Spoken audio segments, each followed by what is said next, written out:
It's finally time. The team has been introduced. Our 5 leads have had their formal introductions and each of their kingdoms have been explored.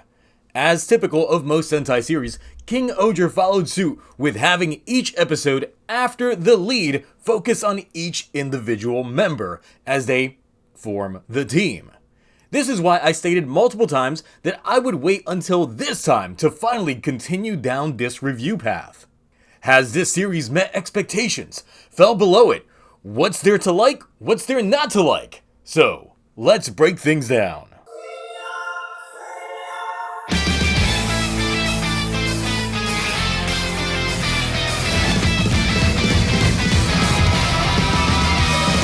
So previously we had a quick introduction to Gira, the Red of this season, taking the mantle from the corrupt King Raculus and getting the capabilities of the Kawagata and thus becoming number 1. But before being arrested, he quickly gets snatched up by lead Raculus hater and totally not a Pokemon, Yanma Gust. Enkusopa is the first location traveled to, the tech domain whose citizens are 3 parts television computer hacker trope, 1 part Kuwabara, you're a meshy, and 2 parts Thrill Ho. Thrill House! This episode was one of the best in the bunch, since we got to see that although Yanma worked his way to the top, his people really take him on as a public figure that doesn't prop himself in as much of a pedestal as he throws hands, or in this case, hacks, at everyone who tries. He's the first willing to give Gira a second look due to his own disdain for Raculus. But as a king, he doesn't see why there needs to be a king of kings, or at least one that shouldn't be Raculus. He's been the go-to guy for all the tech advancements Raculus has called for, from not just the god Kawagata, but the god Kabuto as well. It's pretty safe to assume that all the advancements in the pilotable shoe gods are all thanks to him. After refusing to bend the knee and getting a spectacular mech fight in, pissing off Raculus in the process, Himeno is now the next one introduced. From peak fashion, a smile you just can't ignore, and high maintenance to a T. I mean, look at her assistant Sebastian. That's not even his real name. He's not even that old. He's 25. Literally, the appearance of Ishibana is all by Himeno's design. But although that may come off as selfish, within her own castle is a giant clinic. Everyone in her country is essentially at the peak of health. Oh, that girl in the wheelchair? She's faking it. And remember her making sure shit's to her own design. Those homeless folks? Nah, they moving up to a deluxe apartment in the sky. She can even find the beauty in others, noticing Gira's refined eating style to Yanma's...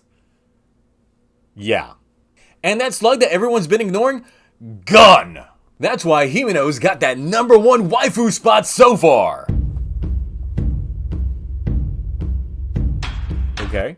So moving on from the lifestyles of the rich and famous to the farmlands of tofu. Though Kaguragi the Boski has been shown to be working for Raculus, he really is just in it for himself. His kingdom is probably the least fleshed out in terms of its citizenry, as he himself will just say whatever it is to stay on track for his country's own wealth. He's the least we know about yet, and the one that is the biggest wildcard. He was given access to the god Kabuto by Raculus to capture Gira, and laid a bait to isolate them. Though the ham-off between his character stylings and Gira can be a trip, after a while everyone chooses to not believe a single thing that he says, even after he formally joins up. But before all that, we gotta sell out Gira to the Judge Rita, who has a bit of a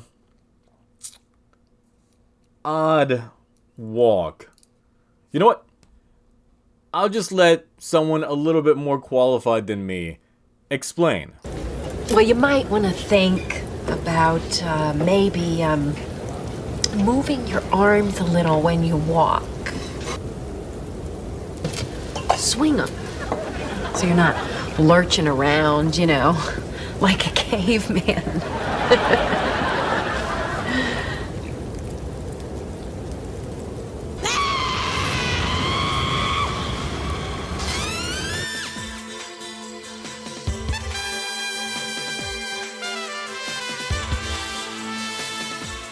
What the hell was that transition? What was that? Okay, the meme went too far. And who is playing that drum? I do not tolerate Rita slander up in here. And you should know that her vocal prowess is the chorus to our hit single, Lightspeed Squeaks. You know, at this point, I don't even have to guess. I'm gonna assume you're Lightspeed Hibiki. It was only a matter of time. Look, Rita is completely overhyped. Don't you be bringing that sass over here, boy. Especially not during our formal introduction. Otherwise, that's what you don't get, Zio. She's a lightning rod of hate. She takes in everyone's haterade and has those outbursts. It's necessary for her character. You just don't understand complexity. Her entire country, prison. Folks in that country, prisoners. Or they're on parole. Either way, they hate her. So, I'm not allowing you to hate on that majesty. Look, I already don't like you, my guy. I'm Team Himeno all the way. Look at that walk. That caring nature. Say what you will about Rita's scream, but Himeno's got that laugh. Well, I guess that's it. From here on out, it's the Waifu Wars. Drink me, Kaiser. Not like that. Wait. Space Fies? You wish. This is my personal drink servant, Psycho Kaiser. So, now, first chug wins this round. Righteous Rita stands or horrendous Himeno fans? Standing by.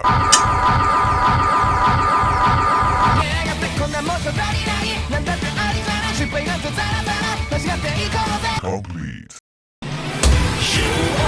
Haha! Rita stands take this week! Your glass was smaller. Doesn't count. Their dance still sucks. Look, don't player hate, player participate. Otherwise, keep those eyes on that script, homeboy. I got money to make. Oh, why is everyone just trying to make money off of me? And there's no way that's not Space Fies.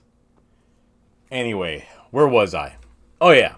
After all those characters, the villains, the Bugnarok, are pretty chaotic. Now the thing is, these guys actually do make their presence known each episode, with outright visitations.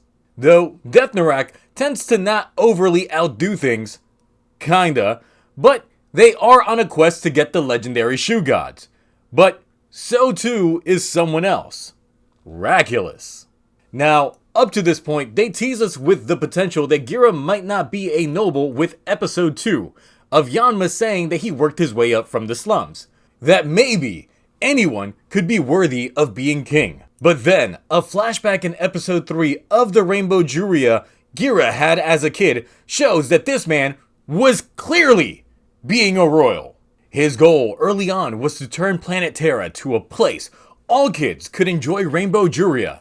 After all, you know what they say about planet Terra. Yeah, you know in Latin they say Terra Bell means beautiful earth. But in Georgia, Terra Bell means fucked up place to live. Oh wait, that was Terra Bell, not Terra, but... Of course, he's gonna be going from riches to rags and from rags to riches, because we quickly find out that Gira is indeed royal. And Raculus's brother at that.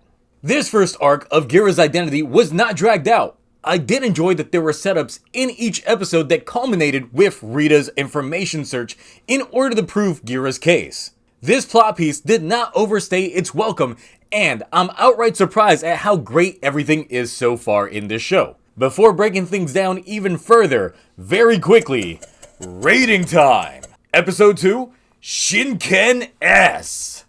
Episode 3, A. Episode 4, B. And episode 5, Sononi S+.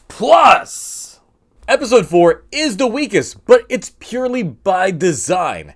They purposely let the Boski play his ruse. But the lack of development on his citizens left a lot to be desired, especially after coming off the heels of Enkasopa and Ishibana.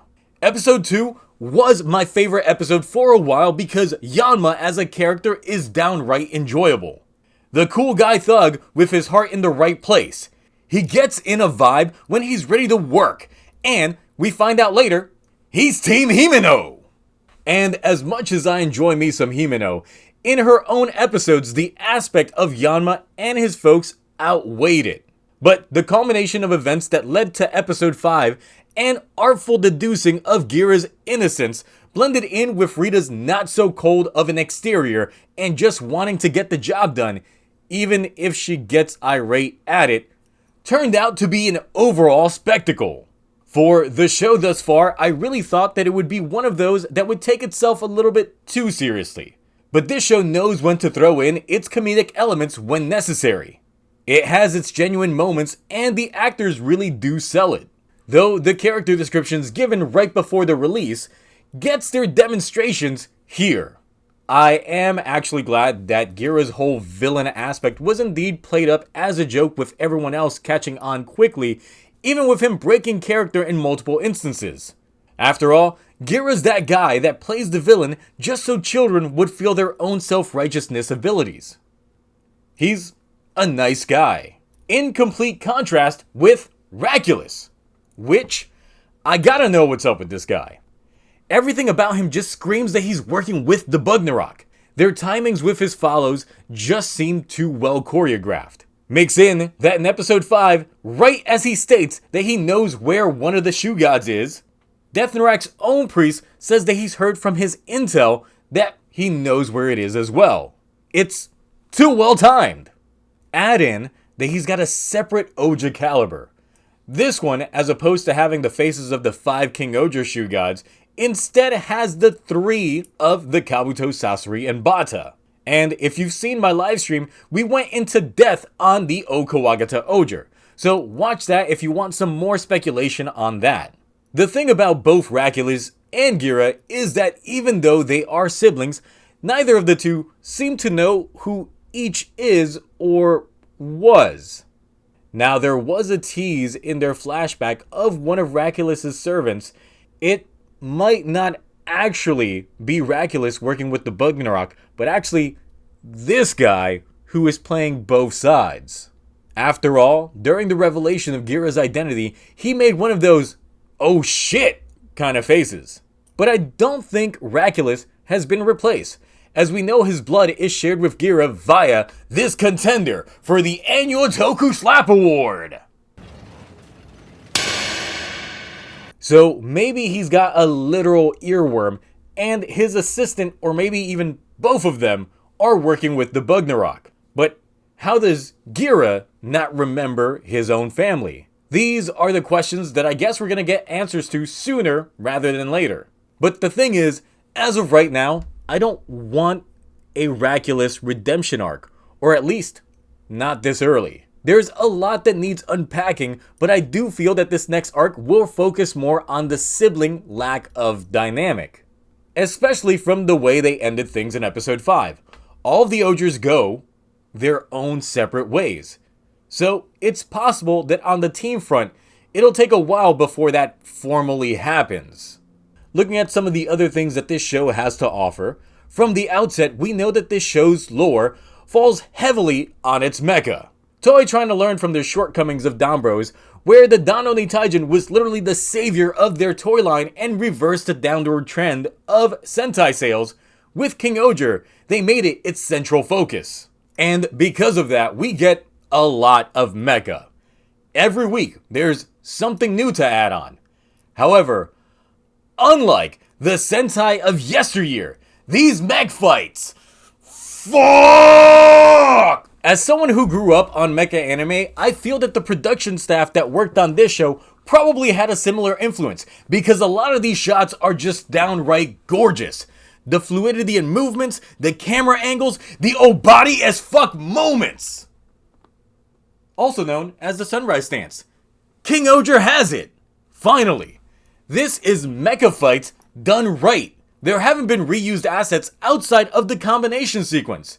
And with each set piece, everything feels much more livelier. Add in the character songs and the OST that plays with each country. Mwah! This series, as of right now, has the right recipe to be amazing. Now here's where I start sowing my doubt. Can they keep it up? I try to be optimistic, but it happens so many times for these shows when they come out the gate swinging. Remember, Geats was amazing. Now it's swimming in mid. Revice was also great starting off, and then it got to shit for me. And if we look at last year's Dombros, I thought it started off weird, was all over the field from the start, and just had as many negative things to say as I did positive. And it ended up becoming my favorite Sentai thus far. KingOhger is amazing, and I really hope it bucks the trend of mediocrity that plagues the shows that start off so strong. But before closing things, take a look at this.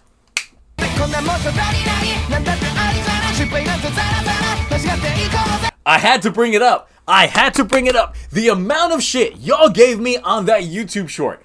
Hope y'all eating good on that garbage. Bernie Sanders got better moves than that. So, in conclusion, what did you think about KingOhger up to this point? Rank your characters from best to worst. I guess waifu wars are gonna be a thing when these two are on screen, huh? Anyway, that's it for me. Until next time, bye.